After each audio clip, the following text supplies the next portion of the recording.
Okay, Year 9, so we're looking at scientific notation, which is a topic that you might also see in science, and let's have a look at it. So the first sentence is, sometimes we need to work with very large or very small numbers.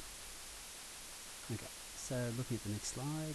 So in the metric system, we've got some prefixes that we can use to indicate small or large sizes.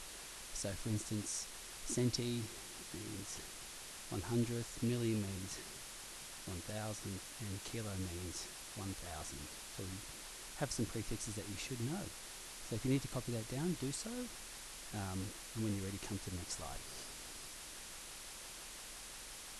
Okay, so there's some other prefixes that maybe you do or maybe you don't know. So if you want to, brainstorm with the person next to you and just see if you can find out what these prefixes mean. And when you're ready, come back live.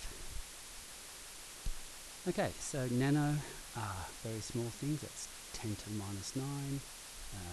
Pico is 10 to the minus 12. Mega is millions, so that's 10 to the 6.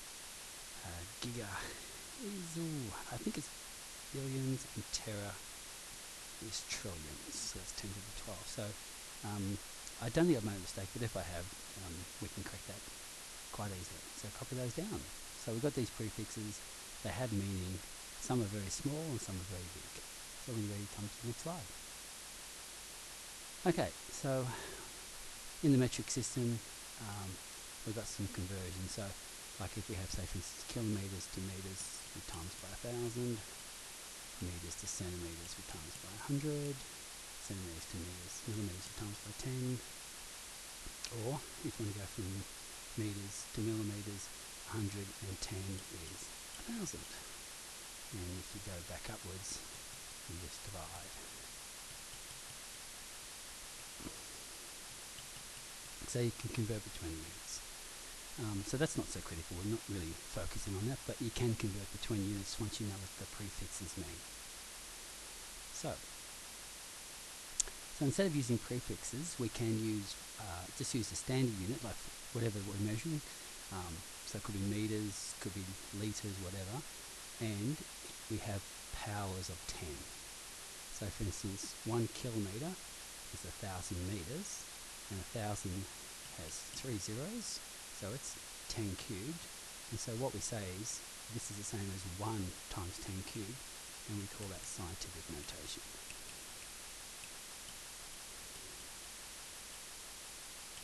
Centimetre is 1/100th of a metre. 100 has 2 zeros, so that means it's 1 over 10 squared.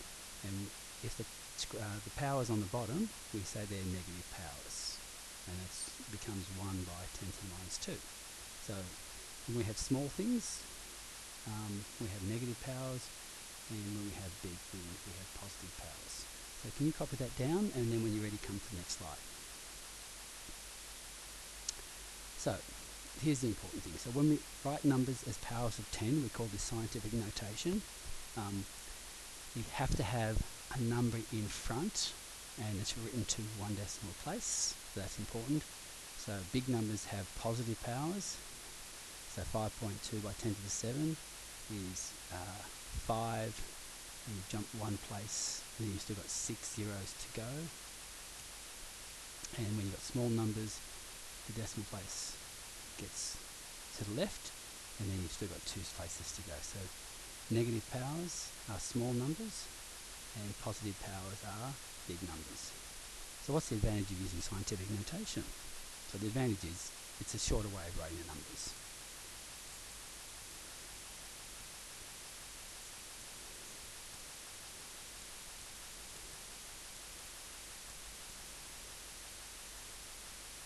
And especially when we get into significant figures a bit later on, you can even write the numbers in a shorter way. Okay, so copy down that, and then when you're ready, come to the next slide. Okay, so let's look at a few examples. Okay, so 5,715 is a big number, so it's going to be positive tens. So at the moment the decimal place is at the end, and we're basically moving the decimal place 3 places. So it's going to be 5.715, and it's moved 3 places, so it's by 10 to the cubed. Okay, this is a small number, so it's going to have a negative power. This one has moved 2 places, so it's 4.16, it's moved 2 places, so we say 10 to the minus 2. So that's turning normal numbers into scientific, and we can do the opposite.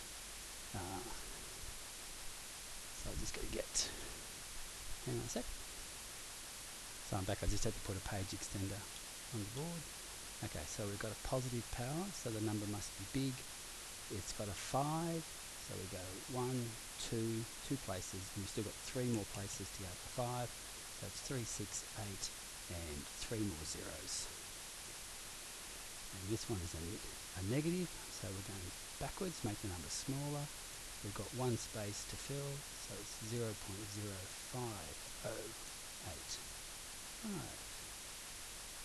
Okay, so negative powers, small, positive powers are big. Okay, so can you try these for yourself? I want you to convert these into a normal number. Have a go, and when you're ready, press play again. Okay, so positive power means we're going to get bigger, so number decimal place is moving to the right. So we go 2 places, and we've got to go 4 places, so we've got 2 more zeros to add. And with this one, we're getting small, the number gets smaller, so we jump 1 place, and we need 5 places, so it's 4 zeros, and then 3, 1, 4, 5. Okay, hopefully you did that right. Next slide. So again, try this for yourself, convert to a scientific notation, pause the tape, when you're ready, come back live. Okay, so this number is a big number, so it's going to be times 10 to a positive number. The decimal place starts at the back. 1, 2, 3, 4, so it's 1.7053, and we move 4 places. And this one is a small number, so it's going to be a minus. And it's going 1, 2, 3, 4 again. And that's by 10 to the minus 4. Okay, getting clear. Okay, so there's the exercise to do today. If you get stuck, put your hand up and I'll come and see you. Okay, bye.